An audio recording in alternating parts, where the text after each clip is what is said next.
ከፊት ለፊታችን የጾም ሰዓት ነው፣ የስግደት ሰዓት ነው።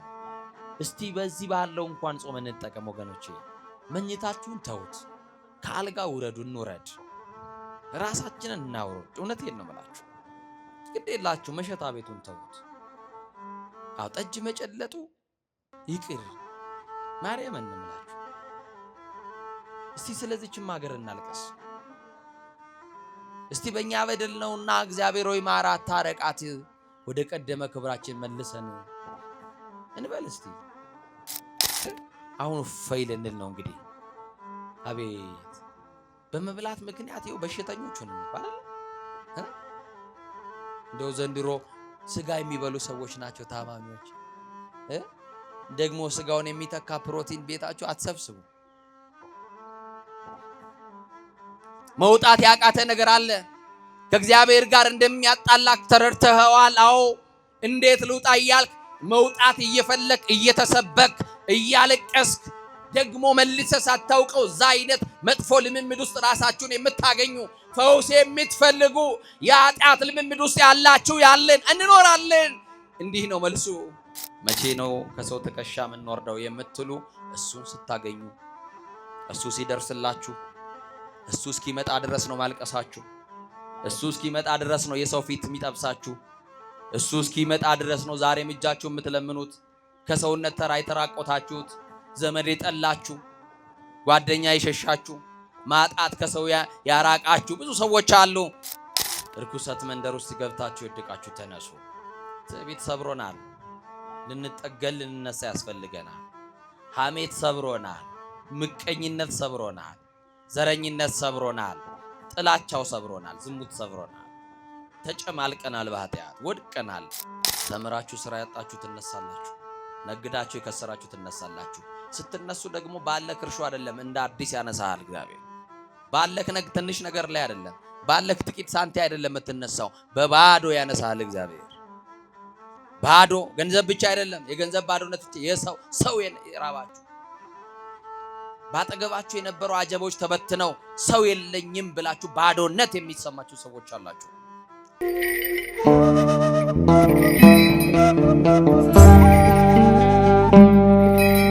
በስመ አብ ወወልድ ወመንፈስ ቅዱስ አሃዱ አምላክ ዘላለም ሥላሴ። ቃል መውረድ ለስጋም ማድረግ መሰላል የሆነች ምክንያት ድህን ህጥይት አምሳል ምና አምሳላት ከምሳሌዎች ሁሉ ምሳሌ ታጣላት መዝገበ ምስጢር የቤተ ክርስቲያናችን አንደበት ሳሊተ ሕይወቱ ለአዳም መድኃኒታ ለሔዋን የምንላት የምንሰግድላት የመመኪያችን ዘውድ ጌታን ያየንባት መስታወታችን ከሞት ወደ ሕይወት የተሸጋገርንባት ድልድያችን የክፉ ቀናችን አዛኝቷ እናታችን ኪዳነ ምሕረት ጥላ ከለላ ስለሆነችን በክንፈ ረድኤቷ በረዳትነቷ በጸሎቷ ስለሸፈነችን ከክፉ ነገር ስላስመለጠችን ከተወራብን ከታቀደብን ሁሉ በምልጃዋ ስላሳረፈችን ክብር ለድንግል ማርያም ይሁን። አመስግኑልን። ኮኖሙ አበ ለሰባ ግብፅ ወኢትዮጵያ ለኢትዮጵያ ሕዝብና ለግብፅ አባት የሆኑ የንሂሳው ኮከብ የዝቋላው ኮከብ ደገኛው አባት ጻድቁ አባታችን ገብረ ሕይወት ገብረ መንፈስ ቅዱስ በረከታቸው በሁላችን ላይ ይደር። አምላከ ገብረ መንፈስ ቅዱስን አመስግኑ ሲከፍ አድርጋችሁ። አዎ ገብረ መንፈስ ቅዱስን ስናመሰግናቸው ደግሞ አቅሌስያንና ስምዖንን እናመሰግናለን። እነሱን ደግሞ ስናመሰግን ደግሞ የተጋደሉበትን የተጋድሎ ቦታቸውን ታላቁን ደብረ ከዋክብት ዝቋላን የእረፍት ቦታቸውን ደግሞ ምድረ ከብድን በገዳም ውስጥ ያሉ መናንያን ሁሉን ጥለው ጌታን የተከተሉ በገዳሙ ያሉ ሰማዕትነት የተቀበሉ ድንቅ አባቶች አሉበትና የአባቶቻችን በረከት በሁላችን ላይ ይደር። እግዚአብሔር መንፈስ ቅዱስ ቢረዳንና ቢያግዘን ጥቂት እንነጋገራለን። የምስጢር ባለቤት አምላካችን እግዚአብሔር የረቀቀውን አጉልቶ የራቀውን አቅርቦ ምስጢር ገልጦ መንፈስ ቅዱስ ሁላችንን ያስተምረን። እንግዲህ ሰዓታችንን ለመጠቀም ብዙ ሳልል ወደ ትምህርት ይገባለሁ።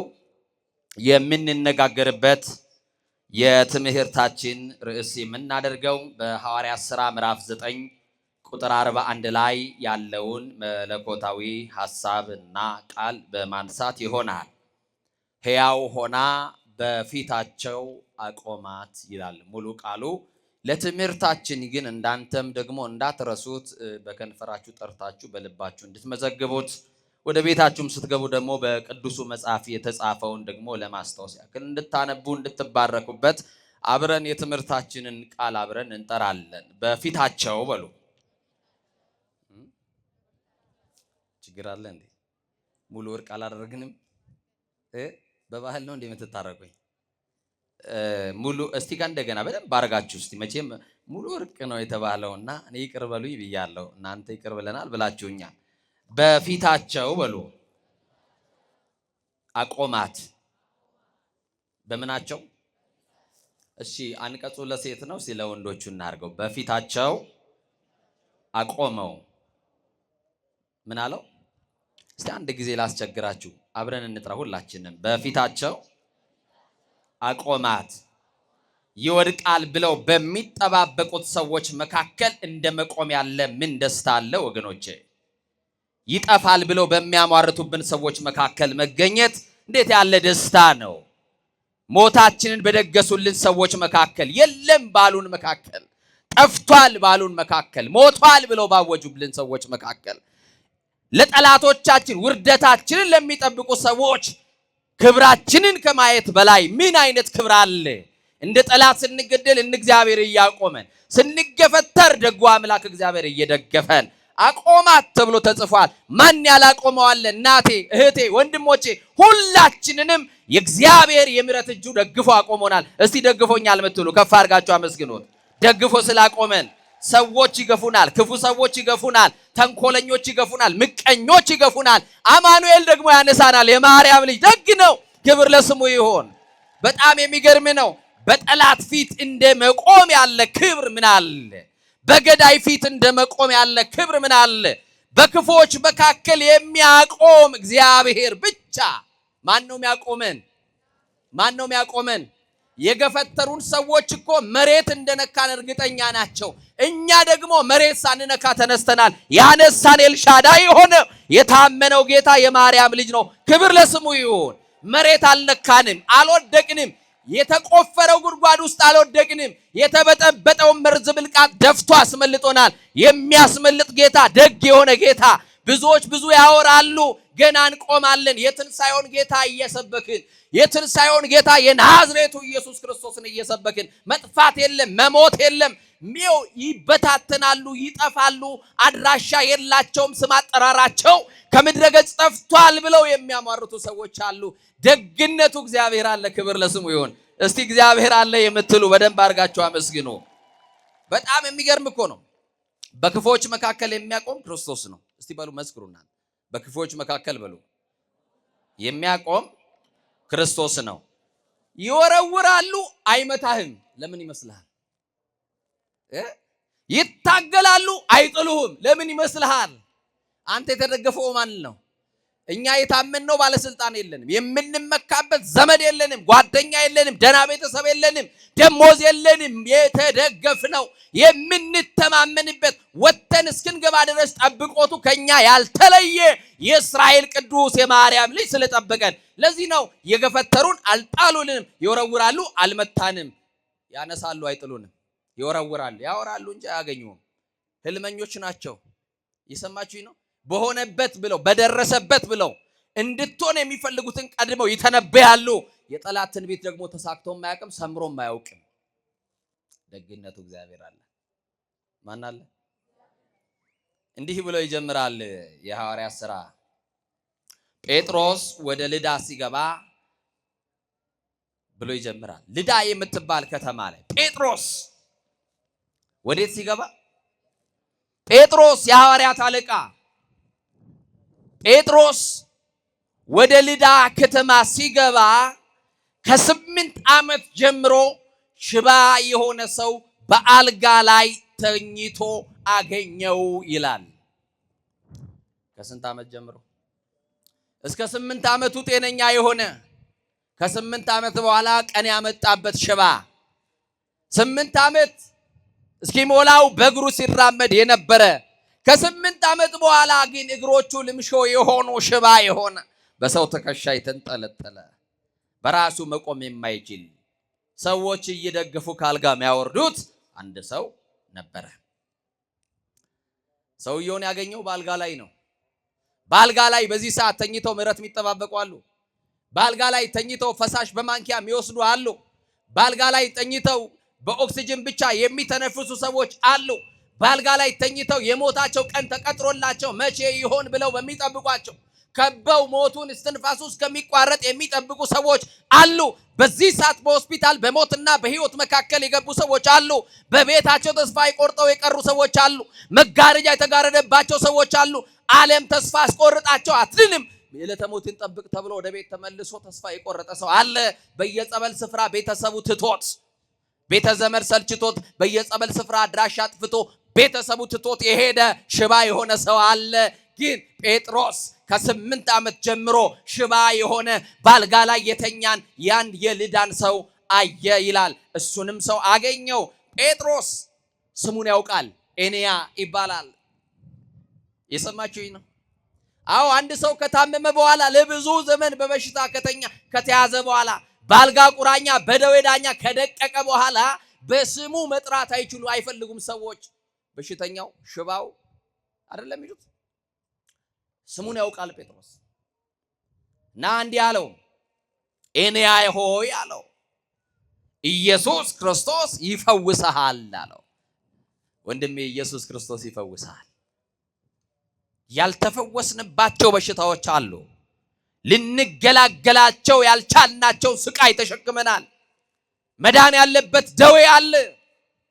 ያንተ ደዌ ድራግ ስቶር ውስጥ እንዳትጠብቅ መድኃኒትህ ክርስቶስ ነው። እሱ ይፈውስሃል። አንተ አልላቀቅ ያልከው ክፉ ልማድ ውስጥ መውጣት ያቃተ ነገር አለ። ከእግዚአብሔር ጋር እንደሚያጣላክ ተረድተኸዋል። አዎ፣ እንዴት ልውጣ እያልክ መውጣት እየፈለክ እየተሰበክ እያለቀስክ ደግሞ መልሰ ሳታውቀው እዛ አይነት መጥፎ ልምምድ ውስጥ ራሳችሁን የምታገኙ ፈውስ የምትፈልጉ የኃጢአት ልምምድ ውስጥ ያላችሁ ያለን እንኖራለን። እንዲህ ነው መልሱ። ኢየሱስ ክርስቶስ ይፈውሳችኋል። ኤንያ ሆይ ኢየሱስ ክርስቶስ ይፈውስሃል አለው። ጴጥሮስ ለምን እኔ እፈውስሃለሁ አላለው? ስልጣን አለው። ድውያንን እንዲፈውስ ስልጣን አለው። ዕውር እንዲያበራ ስልጣን አለው። ሽባንን እንዲተረትር ስልጣን አለው። ለምጽ እንዲያነጻ። ጴጥሮስ ለምን እኔ እፈውስሃለሁ አላለውም? በእኛ ዘመን እንፈውሳለን የሚሉ ሰዎች፣ በእኛ ዘመን እናድናለን የሚሉ ሰዎችን ተመልከቷቸው። ክብሩን እየጠቀለሉ ለራሳቸው ነው የሚወስዱት። የሚፈቱበት ስም፣ የሚፈውሱበት ስም፣ የሚያድኑበት ስም፣ የሚያቆሙበት ስም፣ የሚለውጡበት ስም ኢየሱስ የተባለውን ስም ይጠራሉ። ክብሩን ግን ለኢየሱስ አይሰጡም። ለራሳቸው ይታያሉ፣ ለራሳቸው ገንዘብ ያስከማቻሉ፣ ለራሳቸው ዕውቅናን ይወስዳሉ። ጴጥሮስ የሚያድነው ጌታ ካልተጠራማ ምንም አይነት ፈውስ የለም። ጴጥሮስ ከራሱ የተነሳ አይደለም፣ ከተቀበለው ስምና ጸጋ ከተቀበለው ክብር የተነሳ ነው የሚፈውሰው። በውስጣችን የተቀመጠ የእግዚአብሔር መንፈስ የእግዚአብሔር ጸጋ አለ። ያ ስም ሲጠራ ኃይል ያለው የሚፈታ ስም ነው።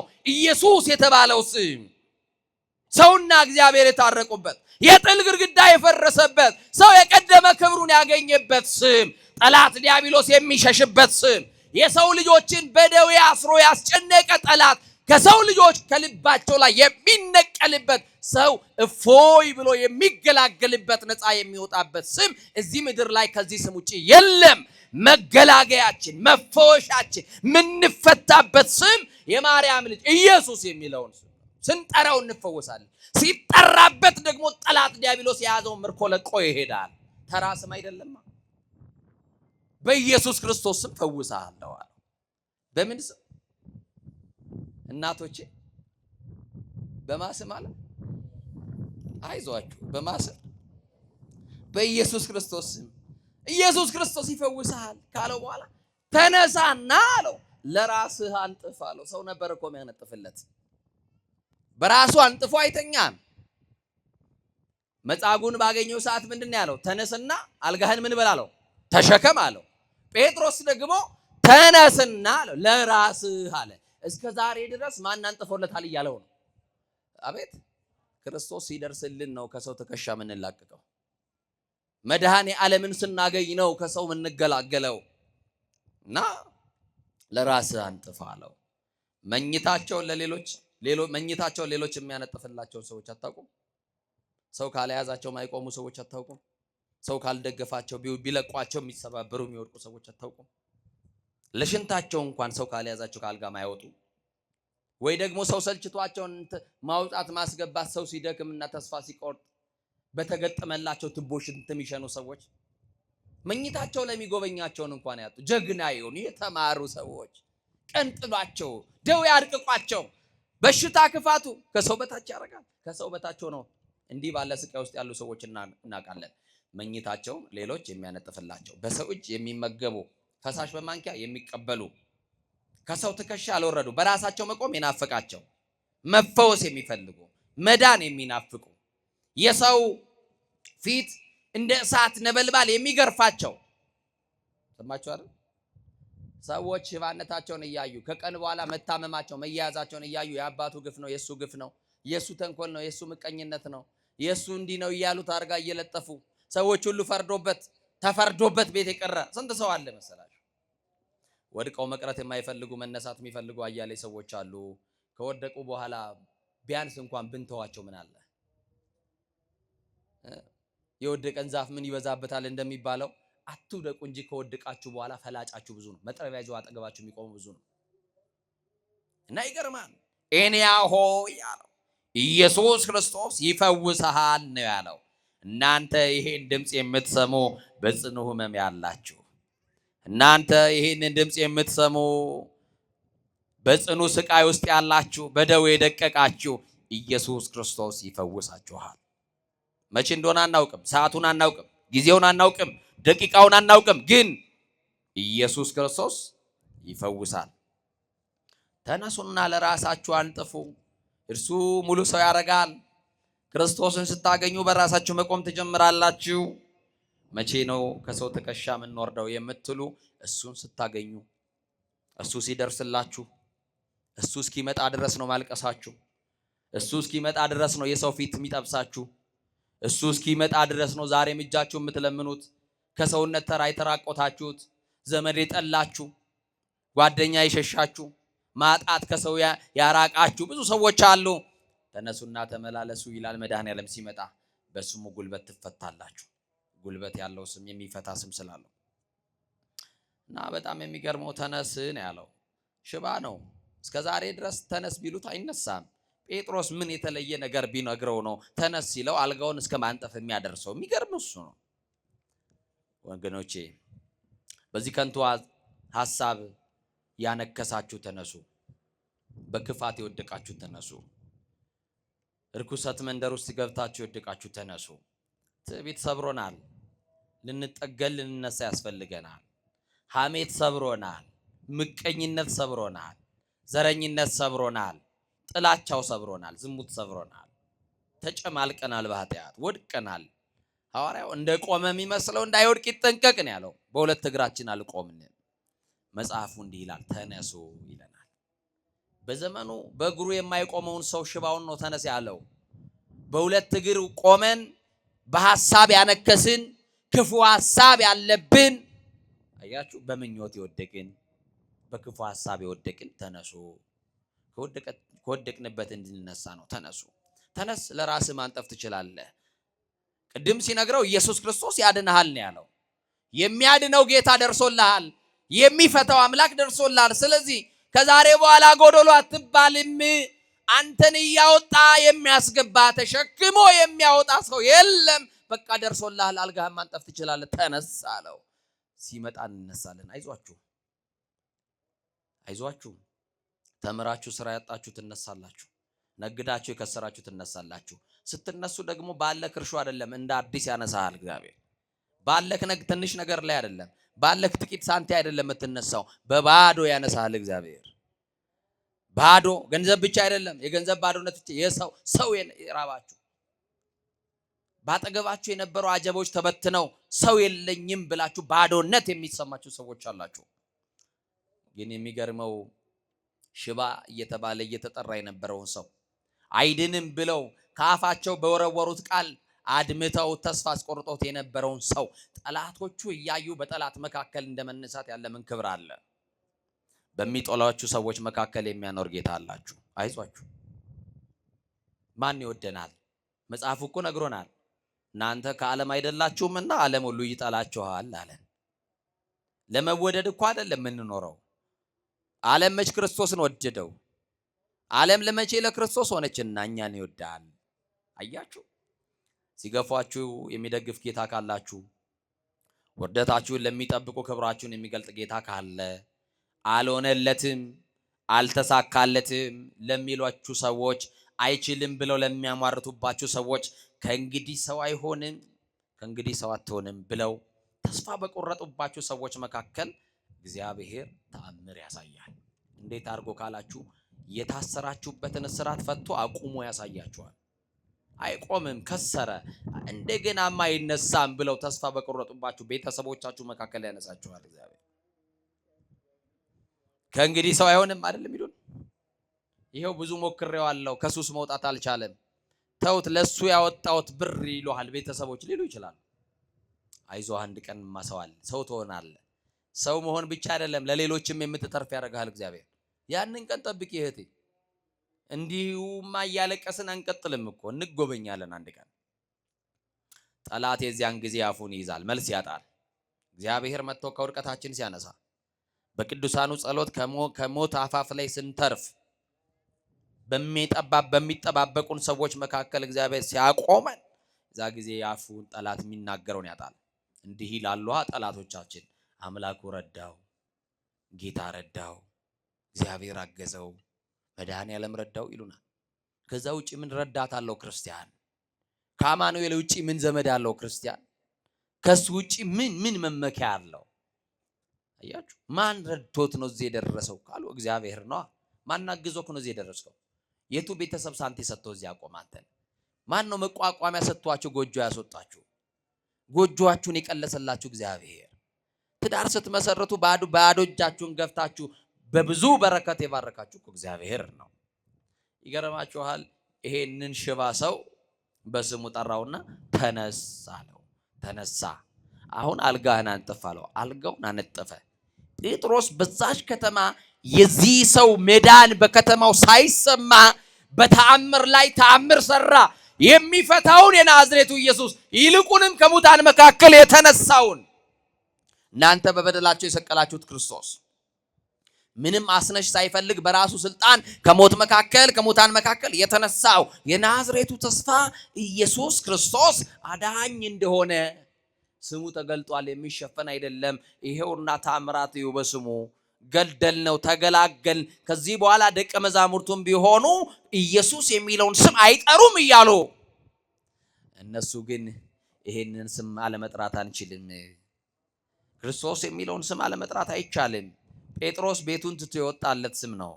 ሚስቱን የተወበት ስም፣ የልጁን ፍቅር የረሳበት፣ የቤተሰቡን ፍቅር የረሳበት ኢየሱስ ነው። እሱን አለመጥራት አይቻልም። እሱን ሲጠራ ግን የብዙዎች እስራት ይፈታ ነበረ።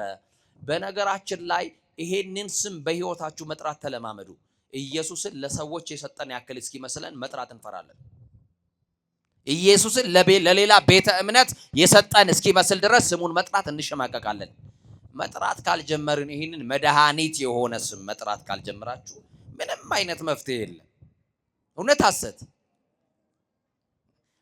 እውነት እንደማትሉኝማ አውቃለሁ። ሌላኛውን ታምር ቀጠለ። በጣም የሚገርም ነው። ኤንያን ከፈወሰ ካዳነ በኋላ ወዲያውኑ ሞተች ተብሎ የተለቀሰላት አንዲት ሴት ነበረች፣ ጣቢታ የምትባል። ምን ሆነች ተብሎ? እስቲ ግድ የላችሁ ምን ሆነች ተብሎ? ሰሞኑን በማህበራዊ ሚዲያ እኔ ሞቼ ነበር ገለውኝ ነበር በቲክቶክ በምናምን። በጣም ብዙ ወዳጆቼን አስደንግጧል፣ ቤተሰቦቼን ጨምር። ከሰው እኮ ነው የተፈጠርነው። እኛ ቤተሰብ የለንም እንደ ቤተሰብ? አዎ መነኩሴ ሞተ ነው፣ ደንግጠን አይደለም፣ በፈቃዳችን ሞተናል። ያለ ፈቃዳችን ግን ማንም እንዲገለን አንፈልግም። ሰማችሁ? በጣም የሚያሳፍር ትውልድ። የጠላትስ ሞት ቢሆን ያስደስታል ወገኖች። አያችሁ፣ እንዲሁ የተወደደ ሰው ያለ ዋጋ። ክቡር አባታችን መልአከ ኤዶም አስተካክሎ ነው የጠራኝ። ደግሞ መልአከ ኤዶም አባ ሕርያቆስ ጥቁር አንበሳ ሆስፒታል ሕክምና እንደገቡ ሞተዋል አለኝ። የናዝሬቱ ተስፋ የማርያም ልጅ ክርስቶስ የትንሣኤው ምስክር ሆኜ ገና ብዙ ዘመናት እግዚአብሔርን አገለግለዋለሁ። ጠላት እንደሚያሟርትብን አይደለም። ይሄው አለን። ሰዎች ሁሉ አላምን ብለው ቪዲዮ አድርግ እስቲ ይሉኛል። ጣቢታ የምትባል አንዲት ሴት ሞተች ተብሎ ተለቀሰላት። ምን ሆነች ተብሎ ለቅሶ ደራሾች ተሰበሰቡ። ሙሾ አውራጆች በግጥም እያስለቀሱ ህዝቡን በለቅሶ አወቁት። አልቃሽማ አታጣም የእናቴ ልጅ ከሞት፣ ከንፈር መጣጭ አታጣም የእናቴ ልጅ ሙት እንጂ ቀባሪማ አለ። እኔ አንዳንድ ቀንም ይሄን ያክል ወዳጅ አለኝ እንዴ እስክል ድረስ ደርሻለሁ። እግዚአብሔር በሚያውቀው ሰማችሁ። ፎሎ ለማግኘት ላይክ ለማግኘት ቪው ለማግኘት እንደው ሰው ሞተ ማለት እንደው እንዴት አይነት ህሊና ቢኖረን። ወንጌል ለጠላቶቻችሁ ጸልዩ ይላል። የሚያሳድዷችሁን መርቋቸው ጸልዩላቸው ይላል። አያችሁ አሁን እንዴት አይነት ህሊና ክርስትናችን ምን አይነት ካባ እንደለበሰ ታዘቡት። አሁን ይህንን የሌሎች ቤተ እምነት ሰዎች ይመስሏቸዋል። ውሸት ነው። የኛ ቤት ሰዎች ናቸው። የኔማ ተራ ገና ኩታራ ምኑን ያስኩትና አባቶቻችን ሊቃነ ጳጳሳትን ሳይቀር የሚሏቸውን ጉድ ብታዩ እንደው በዚህ ጉባኤ ያላችሁ በጻድቁ በተክልዬ እላችኋለሁ። አንድ ነገር ብቻ ልበላችሁ። አባቶችን የቤተ ክርስቲያን መምህራንን የማይገባ የጽርፈት የማይገባ ክፉ ቃል እየተናገሩ የሚለጥፉ ሰዎች ለቤተ ክርስቲያን የተቆረቆሩ ሰዎች አይደሉም። ናቸው ወገኖቼ። ይሄው እንደናንተ በወንጌል የሉም። ገብተው የሚያስቀድሱ ጫማቸው እንኳን ወልቆ እንኳን አይተን የምናውቀው ሰው አይደሉም። እና አንድ ነገር ልበላችሁ፣ በሶሻል ሚዲያ የሁሉ ካሜራ ተደርድሯል። እናንተንም ትዝብት ውስጥ ከትቼ ነው የምነግራችሁ ወንድሞቼ። ነቀፌታ ግን አይደለም። በደንብ አድርጋችሁ ስሙ።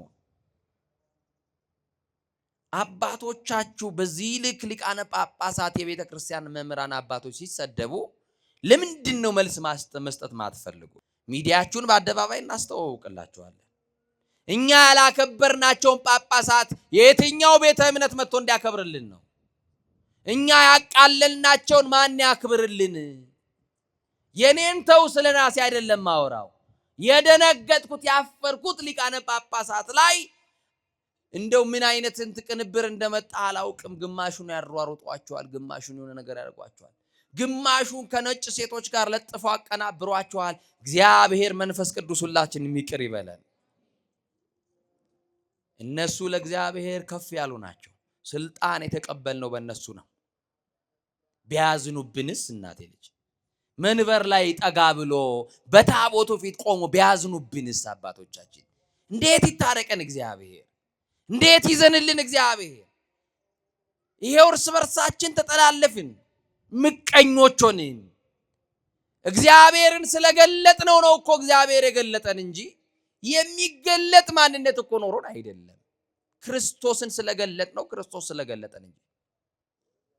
እና በሶሻል ሚዲያ የምትጠቀሙ ሰዎች እንዲህ አይነት የጥላቻ ንግግር የሚያደርጉ ሰዎችን አካውንታቸውን መዝጋት ነው። ክፋት አይደለም የነገርኳቸው።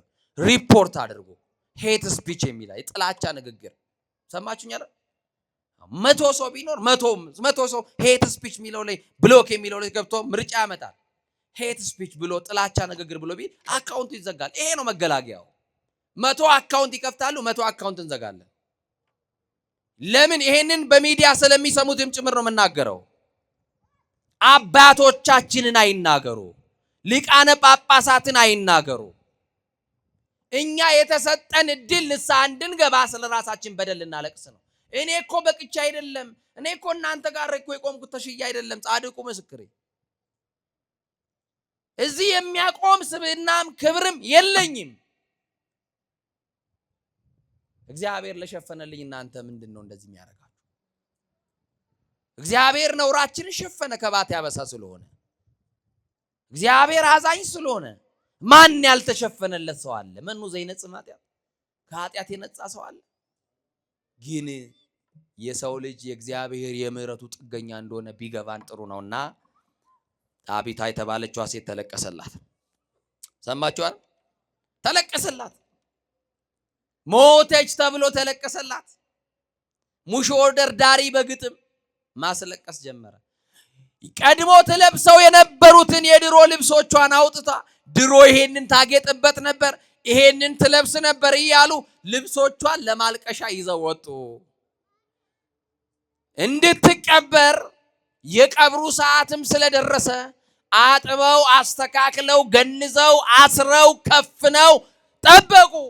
የሚጠበቅ አንድ ሰው ነበረ፣ ለቅሶ ደራሽ የሚጠበቅ ሰው ነበረ። ሳትቀበር በፊት እንዲመጣ ወደ ለቅሶ ቤት የተፈለገ ሰው ነበረ።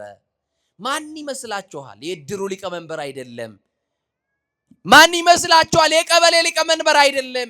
በጣም የሚወዳት የቅርብ ወዳጇ እሷ ሳትመጣ እሱ ሳይመጣ አትቀበርም ብለው አይደለም አስከሬኑን አውጥቶ በሰገነት ላይ ያስቀመጡት። የሚጠበቅ ታላቅ ሰው ነበረ። ማን ይመስላችኋል? የሚጠበቀው የጌታ የኢየሱስ ክርስቶስ እንደራሴ ሁሉን ትቶ የተከተለው የእንድርያስ ወንድም የቤተ ሳይዳው ጴጥሮስ ይጠበቅ ነበር። ምንድነው? ጴጥሮስ በለቅሶ ቤት ቢመጣ ለዛ ቤት የሚያደርገው አስተዋጽኦ ሌሎች ተገኝተው የለ እንዴ? በቂ ቀባሪ አለ እኮ። የጴጥሮስ መምጣት ለምን ተጠበቀ ነው ጥያቄው። እሱ ነው። ቅዱሳን ወደ ህይወታችን ቢመጡ ምንድነው? ይሄንን ከራሳችሁ ጋር ማመሳክሩ። ጴጥሮስ ይጠበቃል። ጴጥሮስ የቤተሰብ አባል አይደለም፣ የሥጋ ዘመድ አይደለም። አትቀበርም፣ ቆይ ይመጣል ተብሎ የጌታ አገልጋይ የክርስቶስ ባሪያ ቅዱስ ጴጥሮስ እየተጠበቀ ነበረ። የቤተ ሳይዳው ፊልጶስም ደረሰ፣ የቤተ ሳይዳው ጴጥሮስም ደረሰ። በጣም የሚገርማችሁ ጴጥሮስ ወደ ለቅሶ ቤት የሄደው እዝን ይዞ አይደለም፣ ሊያጽናና ይዟችሁ ሊላቸው አይደለም የሄደው ወደ ከተማ ወደዛች ቤት የሄደው የምስራች ይዞ ነው ሄደው። ምን ይዞ ነው ሄደው? ምን ይዞ ነው ሄደው? የምስራች ይዞ።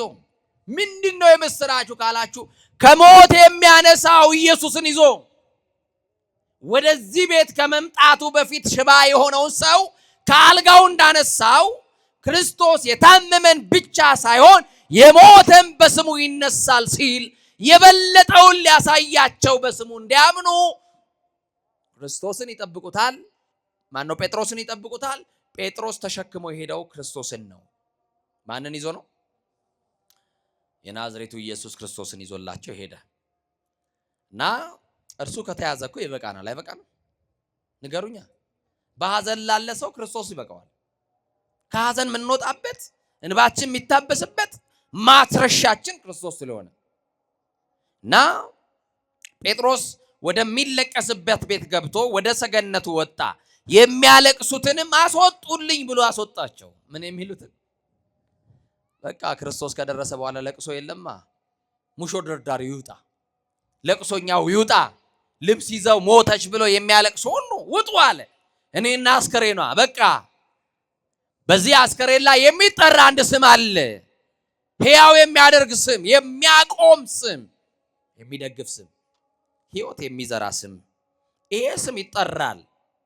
ሞታለች አብቅቶላታል ብለው ትንሣኤ በማያምኑ ሰዎች አይደለም።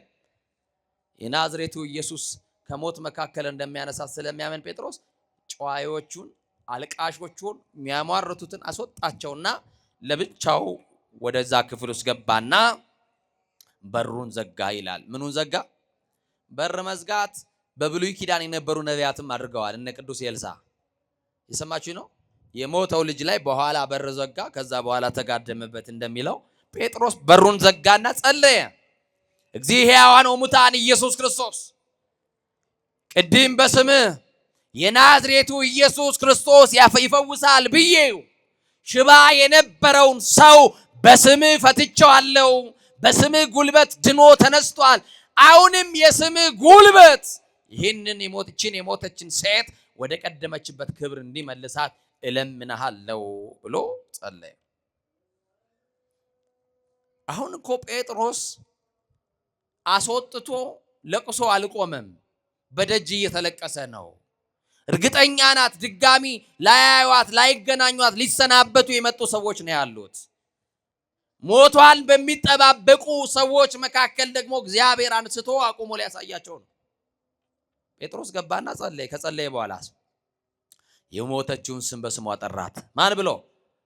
ጣቢታ ተነሽ አላት። እጁንም ዘረጋላት። እሷም ደግሞ የጴጥሮስን ድምፅ ሰማችና እጁንም ይዛ ተነሳች። የወደቃችሁ በዚህ ስም እንድትነሱ ጌታ መንፈስ ቅዱስ ይርዳችሁ። የወደቀን በዚህ ስም እንድንነሳ መንፈስ ቅዱስ ይርዳ። ብድግ አለች፣ ተነሳች። ከዛ በኋላ በሩን ክፈቺ፣ በናዝሬቱ በኢየሱስ ክርስቶስ ስም ሞትሽ በሕይወት ተቀይሯል። የዚህ ቤት የለቅሶ ታሪክ በሳቅ ተቀይሯል። የዚህ ቤት የሞት ታሪክ ተገልብጧል። ነገር የሚገለብጥ ሞታችንን በሕይወት የሚቀይር ለቅሷችንን በሳቅ የሚቀይር የተሰቀለው የናዝሬቱ ኢየሱስ ክርስቶስ ነው። የተደረገልሽን ውጪና መስክሪ። ከዚህ ለስንብት የመጡ ሰዎች ናቸው። ድጋሚ በሕይወት ቆመሽ ያዩሻል። መስክሪ። ያገኘሽው ጌታ ነው ከሞት ያነሳሽ፣ እኔ አይደለሁም። እኔ የተቀበልኩት ጸጋ ነው። ክርስቶስ ነው ያነሳሽ። ሁሉን ከውድቀት የሚያነሳ ስም ነው። እንኳን በሕይወት ያሉ ሞተው ሳይቀበሩ ይቅርና ተቀብረን ፈርሰን በስብሰን አራቱ ባህሪያተ ሥጋ በመቃብር ፈርሶ በስብሶ ቢለያይ እንኳን ይሄ ስም ከውድቀት የሚያነሳ ስም ነው። በመጨረሻውም ሲመጣ ከሞትንበት ከተቀበርንበት ጉድጓድ የሚያወጣን የናዝሬቱ ኢየሱስ ነው። መስክሪ። ተስፋችን ተሟጦ ቤት ውስጥ ለቀረ ነው፣ በር ተዘግቶብን የምንውል ከአደባባዩ ለተሸሸግን፣ ሞት ራሱ ጨክኖ ያለፈን ይመስል ለምን አልሞትንም ብለን አንዳንድ ቀን ተስፋ ከመቁረጣችን የተነሳ በሞትኩ ብለው የምንመኝበት ጊዜ ይኖራል። ጥያቄ ውስጥ ያለን ችግራችን ሰንሰለታማ የሆነ ችግራችን ውስብስብ የሆነ በተስፋ መቁረጥ ውስጥ ያለን ወድቀን የቀረን የመሰለን ያክል በቃ ከዚህ በኋላ ማን ያነሳኛል? ከዚህ በኋላ ማን ይደግፈኛል? ማን ይደርስልኛል? ማን ያዝንልኛል? ብለን ተስፋ ይቆርጣል። ሐኪም ቤት መሄድ እንኳን ፈልገን ሰው ያጣን፣ በዚህ ልክ ከሰው የተረሳን ሰዎች እንኖራለን። አንድ ነገር እናገራለሁ። ጣቢታን ያቆማት የጌታ ጸጋ ያቆመናል። የወደቁትን የሚያነሳው የክርስቶስ ጸጋ ሁላችንንም ያነሳናል። ወንድሞቼ ወድቀን እንዳንቀር ነው ትልቁ ነገር። ጠፍተን እንዳንቀር ነው ትልቁ ነገር። መቆም አልችልም እንዳትሉ፣ ደክሞኛል አትበሉ፣ ሰልችቶኛል አትበሉ። ተስፋ መቁረጥ አይታይባችሁ። በትንሽ ነገር የምትበሳጩ፣ በትንሽ ነገር እንባችሁ የሚመጣ፣ በትንሽ ነገር የምትከፉ አትሁኑ። ችግራችሁን ለዓለም ችግራችሁን ለእግዚአብሔር ነግራችሁ ሲሞላላችሁ ደግሞ ወደ ዓለም የምትሄዱ ሰዎች አትሁኑ። ችግራችሁን ለእግዚአብሔር ከነገራችሁት በደስታችሁም ሰዓት እግዚአብሔር ጋር ሆኖ ጣቢታን ሕያው ሆና በፊታቸው ያቆማት እግዚአብሔር እኛንም አቆሞናል። ማን ነው ያቆማችሁ ካላችሁኝ፣ ብቃታችን አይደለም፣ ችሎታችን አይደለም፣ ቸርነቱ አቆሞናል። ምህረቱ አቆሞናል። ይቅርታው አቆሞናል። እስቲ ሁላችሁም ቸርነቱ አቆሞናል በሉ። ምህረቱ አቆሞናል። አያችሁ ያቆመን ማን ነው? አያችሁ የእግዚአብሔር ቸርነት ያቆመን፣ የእግዚአብሔር ምህረት ያቆመን፣ የእግዚአብሔር ፍቅር፣ የእግዚአብሔር ደግነት ነውና በደግነቱ የቆማችሁ በምህረቱ የተደገፋችሁ ጠላት አይጥላችሁም፣ የሚወረወረውም አይመታችሁም፣ የሚገፋችሁም አይጥላችሁምና በማይጥለው በእግዚአብሔር እጅ ላይ ብቻ ተደገፉ። ቅዱስ ጴጥሮስ ይቺን ሴት ደርሶላት ሕያው ሆና በፊታቸው አቆማት እንደተባለ የኛም ያበቃው ታሪካችን ደግሞ እንደገና በእግዚአብሔር ፊት ሕይወት እንዲያገኝ ንስሐ እንግባ። የተሰበርን በንስሐ እንጠገን። ንስሐ እንደ ወጌሻ ይጠግናል። ያደፈውን እንዳላደፈ፣ የበደለውን እንዳልበደለ፣ ዘማዊውን ጻድቅ ያደርጋል። አያችሁ ሳሙና ነው፣ እንነጻበታለን። ከፊት ለፊታችን የጾም ሰዓት ነው፣ የስግደት ሰዓት ነው። እስቲ በዚህ ባለው እንኳን ጾም እንጠቀም ወገኖቼ። መኝታችሁን ተውት፣ ከአልጋ ውረዱ፣ እንውረድ፣ ራሳችንን እናውረድ። እውነቴን ነው የምላችሁ። ግድ የላችሁ መሸታ ቤቱን ተውት። አው ጠጅ መጨለጡ ይቅር ማርያምን ነው የምላችሁ። እስቲ ስለዚህችም ሀገር እናልቀስ። እስቲ በእኛ በደል ነውና እግዚአብሔር ሆይ ማራት፣ ታረቃት፣ ወደ ቀደመ ክብራችን መልሰን እንበል። እስቲ በአፍሪካ ነፃ የወጣች ሀገር ተብላ ዓለም የሚያውቃት ሀገር ዛሬ ግን ነፃነቷ ተገፍቶ ከቤት ወጥቶ መግባት የማንችልባት ሀገር ሆናለች። ወጥተን ምንገባባት ተኝተን የምናገኝባትን ቤት ሀገር እንዲሰጠን እንጸልይ ወገኖቼ።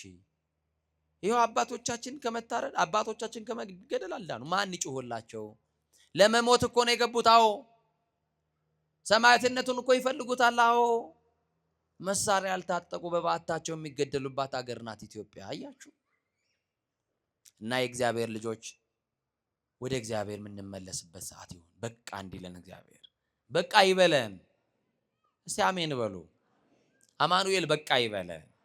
ከሱ ጋር የምንታረቅበት ንስሐ የምንገባበት የጥል ግድግዳ ፈርሶ ወደ እግዚአብሔር መቅደስ የምንገባበት ዘመን ያርግልን። እና አብይ ጾም ደግሞ ሰፊ ጉባኤ በዚህ ካቴድራል ተዘጋጅቶላችኋል። ሰማችሁኝ አይደል? ሰፊ ጉባኤ በአይነቱ ልዩ ሆነ። ከዚህ ከወትሮ በፊት በላቀ ጥሩ ጉባኤ ተደርጓል። እርግጠኛ ነኝ አሁን ጾሙ ሲገባ መቼም ይሄ ግቢ ቦታ እንደማይበቃ አሁን ዘርዘር ብላችኋል። ያው ሐሙስ ናት ያላችሁን ቀን እንጠቀም ብላችሁ እንደሆነ አውቃለሁኝ። ኢትዮጵያዊ በጣም እንደ አንበሳ ምን እንደሚወድ ታውቃላችሁ። አሁን ፈይል እንል ነው እንግዲህ። አቤት በመብላት ምክንያት ይኸው በሽተኞች ሆነን እኮ አይደል? እንደው ዘንድሮ ስጋ የሚበሉ ሰዎች ናቸው ታማሚዎች። ደግሞ ስጋውን የሚተካ ፕሮቲን ቤታችሁ አትሰብስቡ። እሺ ያው ትንሿ ነገር ትበቃናለች። አዛኝቷል። የተራቡ በጣም እልፍ ሰዎች አሉ። ቀያቸውን ጥጠው ጎዳና የወደቁ ሰዎች አሉ። ጥጋብ አያዋጣም። አሁን ተንፈስ እንበልለት ለእግዚአብሔር፣ ምህረት እንለምን።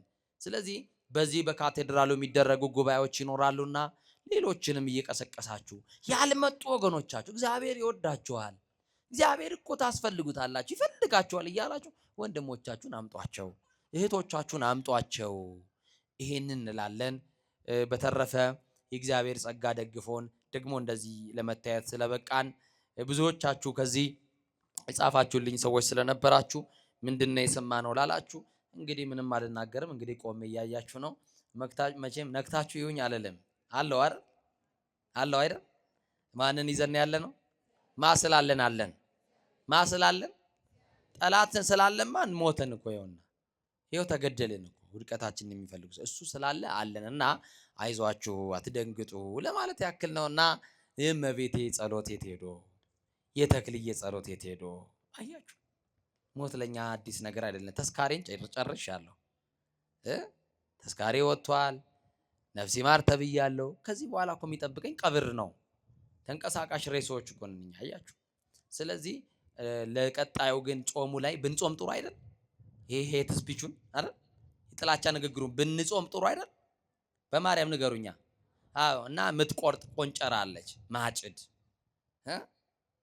እንደዚህ አይነት ነገር ሲመጣላችሁ ይሄ ከጾማችሁ ላይ ሊያሰናክል ነው። ኮሜንት ገብታችሁ እንዳትጽፉ እየመጣችሁ ብሎክ ታረጋላችሁ። አንተ ቤተክርስቲያን የምታሰድብ አትወክልም ቤተክርስቲያን። አያችሁ ብሎክ ማለት ነው። ችግር ቢኖር እንኳን ተንበርክኮ መጸለይ ነው እንጂ መሰዳደቡ ያዋጣል? አዛኝ ንገሩኛ በማርያም። ሰድቦ ለሰዳቢ እየሰጠን ቤተክርስቲያናችንን ገመኗን አደባባይ እያሰጣን እግዚአብሔር በእኛ የሚደሰት የመሰለን ሰዎች ተሳስተናል። እንመለስ ወደ ቀልባችን። አባቶቻችን አሳዝነናል። የጥላቻ ንግግር በአባቶች ላይ የጻፋችሁ ያራገባችሁ ሊቃነ ጳጳሳትን ጭምር ስትሳደቡ የነበራችሁ ሼር ያደረጋችሁ የተባበራችሁ ሰዎች ንስሐ ግቡ ላለው ሁላችንም ንስሐችን እግዚአብሔር ይቀበልልን። በደላችን አማኑኤል ይደምስስልን። ይቆየን። በቦሌ አየር ማረፊያ የ13 ደቂቃ ርቀት ላይ በሚገኘው በቦሌ ቡልቡላ ሪፌንቲ ህንጻ ፊት ለፊት ባለው ሰፊ ብቻ ሳይሆን 60,000 ካሬ ሜትር ላይ ያረፈውን ባለ 3 ወለል ቪላ ታይፕ አፓርትመንት ቤቶችን በመሸጥ ላይ እንገኛለን። እጅግ ዘመናዊና ጥራታቸውን የጠበቁ 90% ተገብተው የተጠናቀቁ ቤቶችን በ6 ወር ጊዜ ውስጥ ተረክበው የሚኖሩበት፣ ቢያሻውት የሚያከራዩት እንዲሁም ሸጠው የተሻለ ትርፍን የሚያገኙበት ቤቶችን ሜትሮ ሪል ስቴት ዝግጅቱን ጨርሶ እርስዎን እየጠበቀ ይገኛል። በውስጡም በቂ የሆነ የመኪና ማቆሚያ፣ ስታንድ ባይ ጀነሬተር፣ ደህንነት መቆጣጠሪያ ካሜራዎች፣ የከርሰ ምድር ውሃን እንዲሁም ለተለያዩ ዝግጅቶች የሚሆኑ የጋራ መጠቀሚያ ቦታዎችን የያዙ ዘመናዊ መንደርን ይዘንሎት ቀርበናል። ይህ እድል ለ10 ቤቶች ብቻ የቀረበ ስለሆነ ይፍጠኑ እያልን ለበለጠ መረጃና ለሳይት ጉብኝት ከታች ባሉ ስልኮች ይደውሉልን። ሜትሮ ሪል ስቴት